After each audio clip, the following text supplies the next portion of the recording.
बुलंदशहर कोतवाली नगर पुलिस द्वारा अतुल उर्फ योगी हत्याकांड में संलिप्त हत्यारोपी सौरभ को किया गिरफ्तार। बुलंदशहर से सलमान खान की खास रिपोर्ट।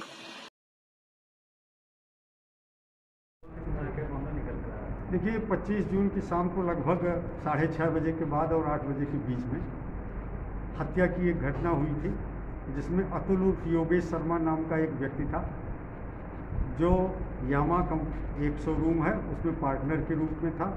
हत्या का आरोप इसके दूसरे पार्टनर सौरभ शर्मा पे था। सीसीटीवी फुटेज से भी इस बात की पुष्टि हो रही थी कि दोनों साथ साथ अंदर थे। दोनों के बीच में लेन देन का एक विवाद था। यद्यपि आपसी बातचीत से विवाद लोगों ने निपटा दिया था, फिर भी दोनों साथ साथ बैठ के शराब पी रहे थे। उसके बाद किसी बात पे जो मृतक है अतुल शर्मा, इसने कुछ गाली गलौज किया। इसी पे उत्तेजित होकर के अभियुक्त सौरभ शर्मा जो इसका पार्टनर था, इसने अपनी लाइसेंसी पिस्टल से उसको कई राउंड गोलियां मारी, जिससे वो मौके पर उसकी मृत्यु हो गई। घटना कारित करने के बाद वो धीरे से निकला और शटर 3/4 से ज़्यादा बंद करने के बाद अपनी कार में बैठ करके निकल गया। लगातार हम लोग दबिश दे रहे थे। दूसरे दिन ही इसकी गिरफ्तारी पे, चूँकि सनसनीखेज हत्या थी, 25,000 का पुरस्कार घोषित किया गया। अनवरत हम लोग लगे रहे। अब सूचना से हमें जानकारी मिली कि इसने भागते वक्त अपना लाइसेंसी पिस्टल अपनी मां को दिया, उससे पैसे लिए।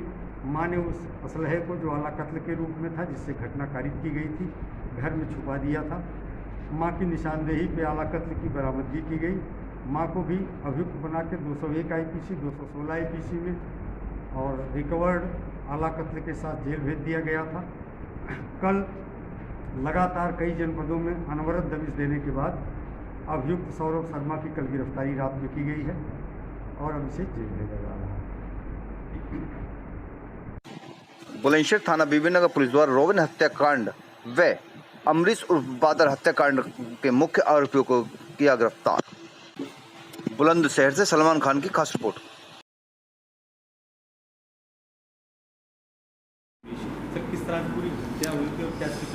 देखिए, ये 23 जून को एक बहुत ही निरर्थक परिस्थितियों में हत्या की घटना हुई थी बीबीनगर थाना क्षेत्र में। 2 लड़के जो हापुड़ जनपद के रहने वाले थे, उनके घर कोई कार्यक्रम था। सामान खरीदने के लिए बुलंदशहर जनपद की सीमा में एक मार्केट में आए हुए थे। सामान लेकर के जब वो जा रहे थे बुलेट से, तो रास्ते में उनके फूफा की एक बाग थी, जहाँ उसके फूफा बैठे हुए थे। दोनों लड़के फूफा को देख के वहीं उतर गए। वहीं पर उन्होंने शराब निकाली। फूफा और वो दोनों लड़के बैठ के साथ में शराब पीने लगे। लगभग 1 घंटे तक इन्होंने शराब पिया। इसके बाद उनका फूफा खाना लाने के नाम पे वहाँ से चला गया, लेकिन ये दोनों लड़के अनवरत वहीं बैठे हुए धीरे धीरे शराब पी रहे थे। इसी बीच नहर में एक व्यक्ति भैंस चरा रहा था। उसने आकर के टोका कि वहीं पे एक समाधि थी इसके फूफा के पिताजी की।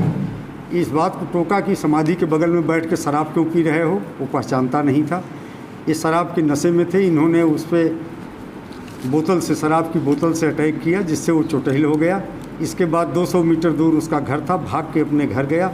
घर से अपने भाई को साथ में लेकर के और गन्ना काटने वाली जो बलकटी होती है उसको चाकू लेके आया। ये दोनों लोग पी करके वहीं लगभग पूरी तरह नशे में धुत थे और आपस में मारपीट हुई। बलकटी की चोट से एक मौके पर एक व्यक्ति की मृत्यु हो गई, दूसरा घायल हो गया। इसके बाद उसके फूफा भी उस समय वहाँ पहुँच चुके थे। उन दोनों में से एक अभियुक्त को दूसरे दिन ही गिरफ्तार कर लिया था पुलिस ने। दूसरा अभियुक्त योगेंद्र उर्फ जय हिंद आज गिरफ्तार किया गया है। इसको न्यायालय में भेजा जा रहा है।